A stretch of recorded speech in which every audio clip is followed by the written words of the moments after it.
Good morning, Vande Matram. Welcome all of you. We are going to have a brief discussion on money belongs to no one.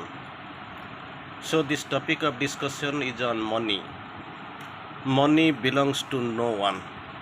We know, but still then it's our pride to show off. This is mine. Now itself, it is in your hand. After some time, it will move somewhere. It is something like a Chalanti Lakshmi. This is something like a moving Lasmi Mahalashmi. It is totally movable, not to be consistent in somewhere in some constant place. It is movable, and when we had a system, when we had a system of barter system, then itself there was no use of money.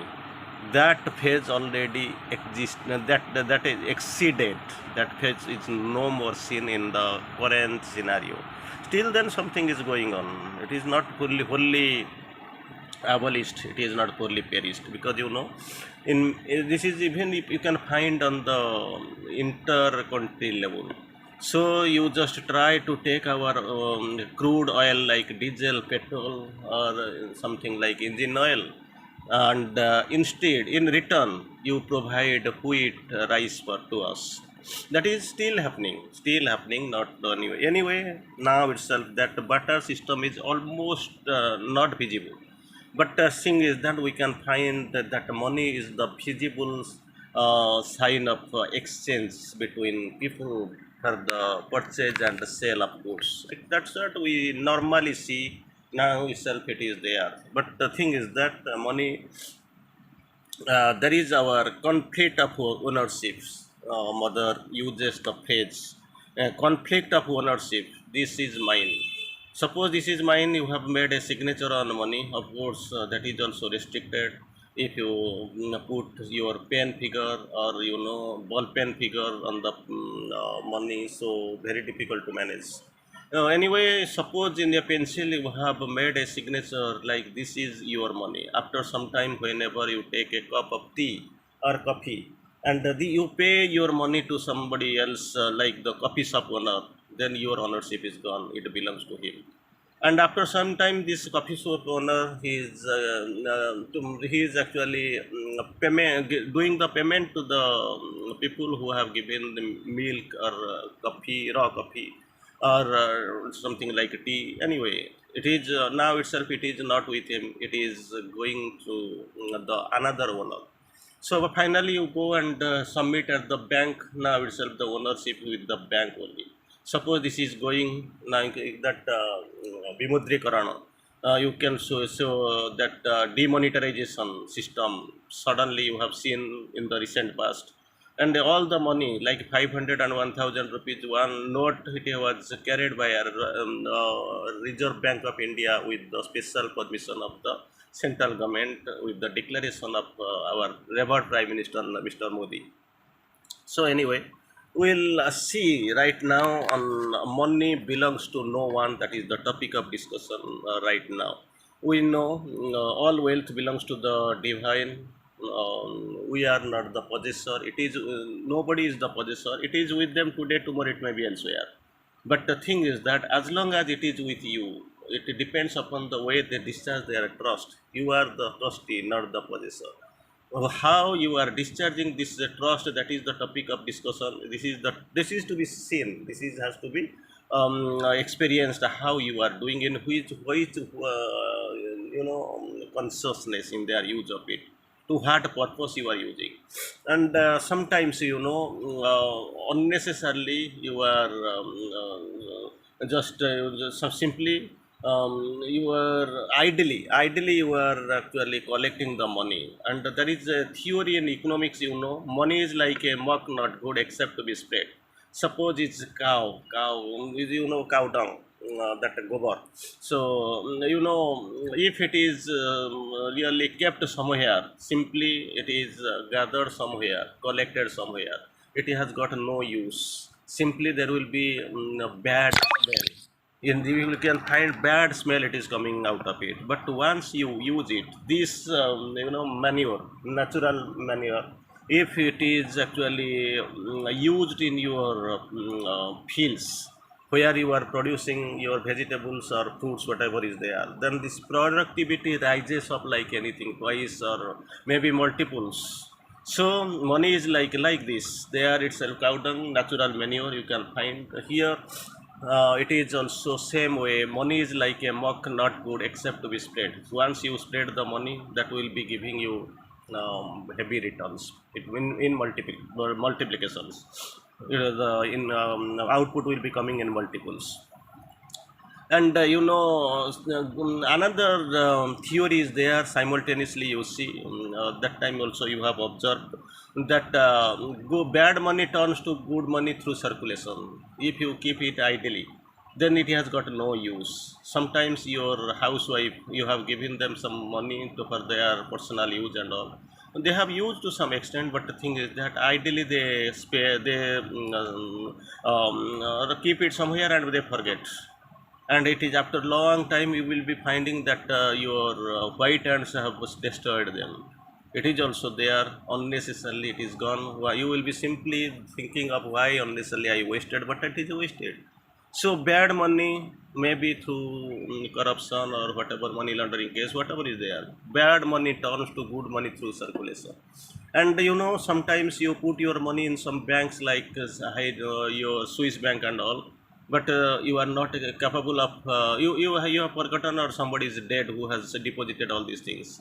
Even his heirs, son or maybe grandson, they are unable to go and recover, and at that time also it is gone. So very cautiously, that the proper circulation is necessary, and it belongs to no one. Mother course, whatever the conflict about money is what might be called conflict of ownership. It belongs to whom?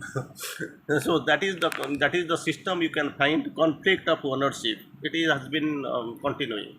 It has been continuing. Suppose you have purchased a patch of land, you have done a big building, and after some time you are going to die. You are not, anyway you are not carrying it out.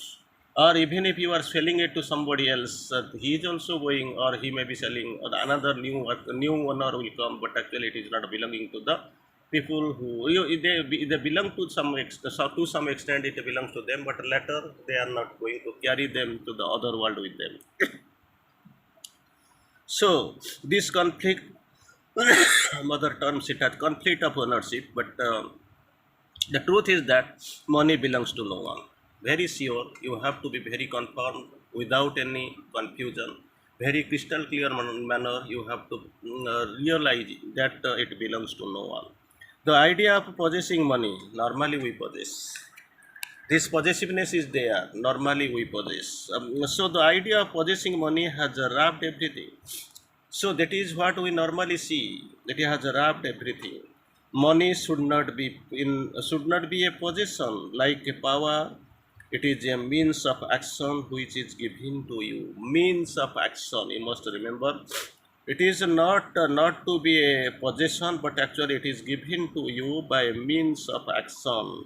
That's what you must remember. Means of action, not to be a possession.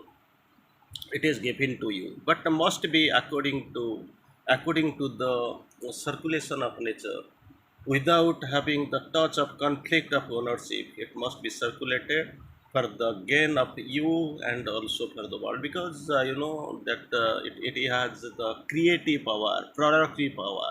So if it is kept idly, it has got no absolute significance, absolute use. So what we can call the will of the giver. That's what will of the giver. One, we have seen conflict of ownership. Second thing, we have seen will of the giver, that is in an impersonal and enlightened way. Mother has explained beautifully. Sometimes we claim that he is a great giver, he has that dani, like this. And the thing is that normally what we feel dani means, not the Karna the great giver, because his record is yet to be broken. Karna the great giver, still then we quote. It was of Dwapar Juga. So now itself, what something we are donating, but the thing is that for the evasion of the tax. So for that, I have given so many things. I have donated 5 lakhs, but actually putting in figure that 50 lakhs has been donated to someone. So like this, only some 10 lakhs I have given as a donation, but we are putting some 50 crores or something like we have donated. Like this, we are cheating. You are here to just cheat the government, income tax department. So whatever the mother's view, whatever you are donating, your dano must become what not the from the extra what you are having, rather it will come from the truth. It is the truth really, what you have cut short, you have actually reserved from your own day-to-day expenses. From the day-to-day expenses, whatever you have collected, whatever you have earned, whatever you have actually collected, and if some portion of that collection can be donated, that is the true dana, to the gift. So it must be done in the two ways, one impersonal and enlightened way. Then if you are a good instrument for diffusing and utilizing, another two terms are coming, diffusing and utilizing money. So it is coming, then it comes to you. It will come. If you hoard it, then naturally that flow will be limited. So if you are diffusing and utilizing money, then it comes to you, and it comes to you in proportion of your capacity to use, in proportion as your capacity to use, as it is meant to be used. Capacity to use as it is meant for be used, because money is used meant for the use, but it will be coming to you, to somebody who has got the proportionately the capacity as per his capacity to use.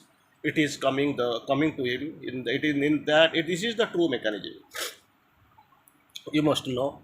So money is coming, it is going to be utilized, somebody has to utilize it as per his capacity of utilization. Money is coming proportionately to him. If he is having the capacity to use 10 rupees, then simultaneously on proportion it will come. If he is having the capacity to use it in a big way, so naturally it will be coming like this. So the true attitude here, true attitude is this: money is a force intended for work on earth. That attitude must be there. Money is a force. Money is a force intended for the work on earth, and the work required to prepare the earth to receive and to manifest the divine force. That is a great thing. Great thing, you will remember and you will think. So what is there? Smother quotes: money is a force intended for work on earth. The intention is that for the work on earth. And what is that work? What is that work? Work required to prepare the earth to receive and manifest. One is to receive, second one to manifest the divine force. And thus the power of utilizing, that is what, how you have got the power to utilize it, everything depends upon that aspect, must come into the hands of those who have the clearest, most comprehensive and truest vision. So three things: money comes really to those, for the, because it is the purpose is the to utilize. The utilizers capacity depends upon everything. The money, the inflow of money depends upon the capacity to utilize of the user. So when it is coming to the hands of those, for those it is coming who have a clarified, second most comprehensive, and the third the truest vision. Only for them we can find the money is coming to them. It is very bright, very significant, and very interesting. So there must not be any ambiguity. It is coming to you, no problem, but more will come if you are proportionately capable of utilizing it. So couple of lines I want to quote from Sri Aurobindo House. He is the money, because in the mother books, that small book, the mother, one chapter is there on money. Money, wealth, sex, that are the strongest attraction for the human ego and the asura, and most generally misused and misused by those who retain them. Normally, it is misused and misused by those who retain them. they misheld and misuse.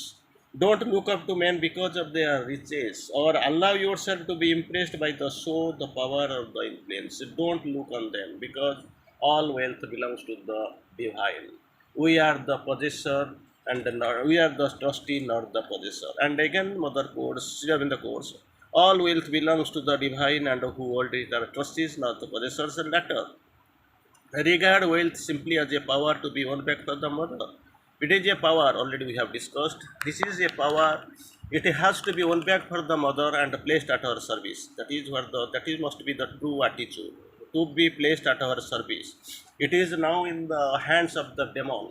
That the Ganesh story we have seen. Ganesh one day he was coming that near the ashram Ganesh temple was there. Every day he keeps coming and meeting the mother.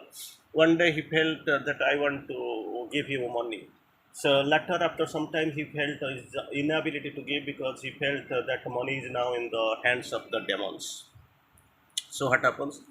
Regard wealth simply as a power to be won back to the for the mother and placed at her service. That attitude, that idea must be there, must be placed at her at her service and to be won back for the mother. The seekers or keepers of wealth are more often possessed rather than its possessors. More often possessed, seekers or keepers of money. Seekers or keepers of wealth are more often possessed rather than its possessor. They feel we are possessor, but actually they are possessed. That is the lacuna, that is the problem, that is the enigma, that is the puzzle with them. They are possessed. They feel we are possessors, but actually they are possessed. And finally, here we have having a nice observation on this. If you are free from the money tent, if you are free from the money tent, but without any ascetic withdrawal, you will have a greater power to command the money for the divine work. Command the money power for the divine work. The characteristic is that free from the money tent, but without any ascetic withdrawal. If it is there, then you will have a greater power to command the money for the divine work. All wealth belongs to the divine. We are here simply to win it back for the mother and place at our service. That is what that beautiful story you have listened. That a guru and the Sishya it was there when some rich man came and met the guru. That time the Sishya, the disciple was somewhere after. So while going, this rich man left and he left with one gold coin. Guru had a look, what is that? That is a good coin. And he is a Boiragi, but he is staying in a ashram. What he is going to do with that? So he wants to return it back, but that time this rich man is gone. So he is feeling, okay, it has got, I have got no use. But if it is coming to the vision of my disciple, then he may get confused. Some greed may develop in him. So what he has to do? He is trying to hide it somewhere. That time actually this disciple is coming and seeing that the guru is trying to hide something from his vision very accurately. He managed and saw. He is asking, Guru, what are you doing there? That Guru is confused. He is asking, no, I am doing something. Yes, tell me. I want to know what really you are doing. Doing something that is natural we can see, but the thing is that what really you are doing here. This guru is explaining. Actually, this is the fact. This gold coin is there. I know I am a Boiragi, I love you like anything, but sometimes I feel if you get confused with that the greed is developing, then naturally that an idiot hour will destroy it was centuries made. So that's what I was trying to hide it from your vision. Then this Sishya, this disciple is smiling, Guru. Till now, you feel this is a gold coin, but I feel everything is a mitti, only mud, earthly instrument. I don't think it is gold or costly metal. So nothing to this. Like this, that the Vairagya must be there. If it is with them today, tomorrow it may be elsewhere. Whenever it don't get impressed with the people who possess the money, or allow yourself to be impressed by the soul, it is your whatever is required for you that is given by the mother. That the minimum basic things are provided here for the sadhakas here who are doing the sadhana either in ashram or in outside whatever is there, but the very clear manner you can see, you can find, you have to do something for that. Actually you are here on earth, you have got your vision, you have got your vision. That's what we are here to carry out the divine will. And money is a greater force and a dominant force. because here whatever you do in the material universe, money plays an important role there. Still then you must be very cautious and very conscious in dealing with that, well, taking in the consideration that all wealth belongs to the divine and money belongs to no one. Thank you. Vande Mataram.